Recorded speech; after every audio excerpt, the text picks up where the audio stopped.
Winning races was the key to success in this business.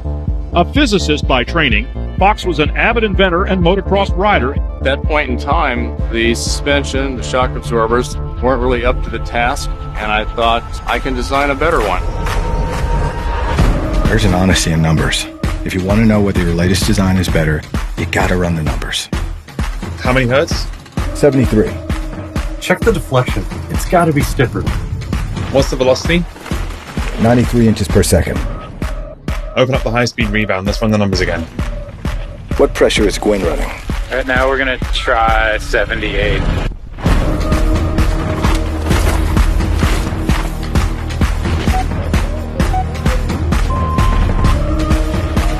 You gotta have great performance. You gotta enable people to win races.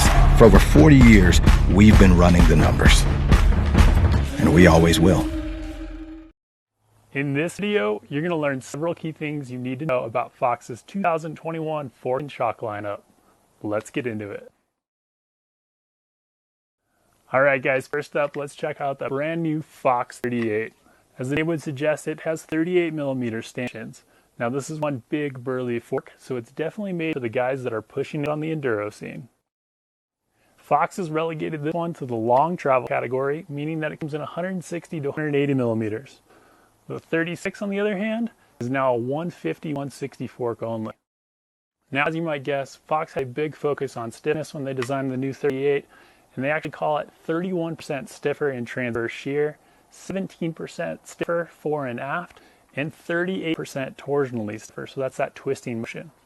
As far as weights are concerned, the 36 is obviously lighter. This one started at a claimed 1.97 kilograms, so that's 4.3 pounds. And the 38 comes in at 200 grams heavier and an additional $100. Alright, let's dive into some features on the new 38 as well as the 36. Now, Fox has always had a big focus on smoothness when it comes to their suspension, so that means reducing friction wherever possible. One of the ways that they've done that on these new forks is with a new floating axle design. What you're able to do is you can set this outer sleeve to be the perfect width of your hub, tighten that pitch bolt, and then you essentially have a quick release that you can quickly remove, and you know that the fork is not going to be bound up and causing extra friction. Definitely a good thing. On the back side of the fork, you're going to notice some ridges here. Now these are new lower leg channels, and they're actually really quite interesting. They're dual purpose. So their first purpose is to actually add additional air volume to the lowers. So when you bottom out a fork, there's air volume inside the lowers here that is also getting compressed. What this does is it adds a little bit of extra volume so that when you're deep in the stroke, you're not getting ramp up from the lowers, you're just getting it from the air spring, which you're fully in charge of. The second big thing that they do is they help recirculate oil from the lower portion of your fork up to the foam rings on top and the bushings to help keep things ultra smooth and lubed up.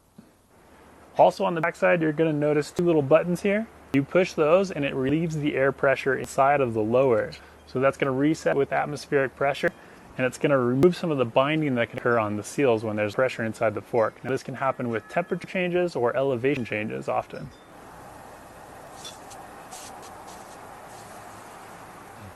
I really like the execution on these bleeders. I think Fox has done a remarkable job. When you push them, no oil is coming out for me so far in all of my testing. Quick note though, the Performance series of forks do not come with the bleeders, but they do have the ability to be added after the fact. You're also going to notice that Fox has a new rounded arch design. Now, Fox did this to optimize the strength to weight ratio, so this guy is going to remain plenty strong. Aesthetically, yeah, it's a little bit different, but hey, it's stronger, it's stiffer, right? I think it looks pretty decent.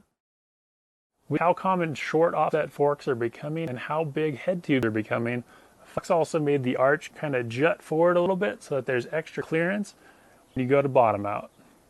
So another new thing that's specific to the 38, so this doesn't come on the 36, is a new elliptical steerer tube design.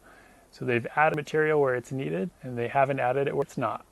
Fox does say this might be a possibility for some of their other forks in future years. We'll see. Now, you guys might be wondering what's going on inside of this fork. So on the air spring side, Fox has added additional evol negative volume, so that's going to make it just a little bit more plush.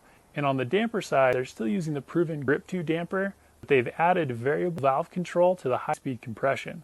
Now, variable valve control was previously used on the high-speed rebound. They also call it VVC for short, and it's being applied here to high-speed compression. Many normal adjusters add valve preload, but what PVC does is it changes the valve stiffness, so it works in a different way than most compression adjusters do, and rebound adjusters for that matter. One of the big claims that Fox makes with variable valve control is that it offers the same range that you could get from having a custom tune done, but you don't have to disassemble a fork. This can be great for heavy or light riders especially. Alright guys, let's dive into the new rear shocks for 2021 as well. So this is the Float X2 and this is the DHX2 coil. So you're going to notice right off the bat that the damper adjustment positions have been moved slightly from where they were previously. They actually put high-speed rebound now on this eyelet here, as this tiny little clicker, because it uses Fox's variable valve control technology. So that's the same thing that they put on the fork, but also on the rear shocks for 2021. Variable valve control, or VVC, I like to call it for short, has to be in line with the damper shaft. They've also added a new high-flow main piston, as well as an independent firm mode adjustment. So that's right here. Because this adjustment is now independent, that means that the lockout can be not only firmer, so you're going to have more support when climbing, but it also means that it no longer impacts that open mode compression tune. Fox is also using lower friction seals on both shocks, as well as a new progressive MCU bottom out bumper. So that's that little foam guy that you see inside of there. So what's going to happen is as you contact it, you won't feel that initial moment, so there won't be a little harsh spike in the travel, and then it's going to build up as you get closer to bottom out, just adding a little bit extra ramp to this coil shock that's otherwise linear.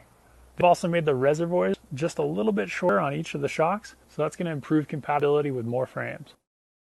Finally, I really dig that they've added decals to the coil shock here, so as you turn spring, it locks into place. What that's going to allow you to do is run a minimal preload so you get the most supple performance out of your rear shock without the spring coming loose and start to rattle.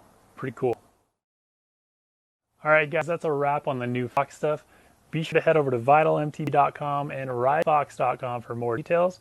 You're going to find pricing, specs, weights, see the brand new 40 that they also got, as well as the rundown on their new limited edition fork colors. Definitely let us know what you think of the new lineup in the comments. And I gotta tell you what, I'm pretty excited to get these on the trails. We're done, that's a wrap!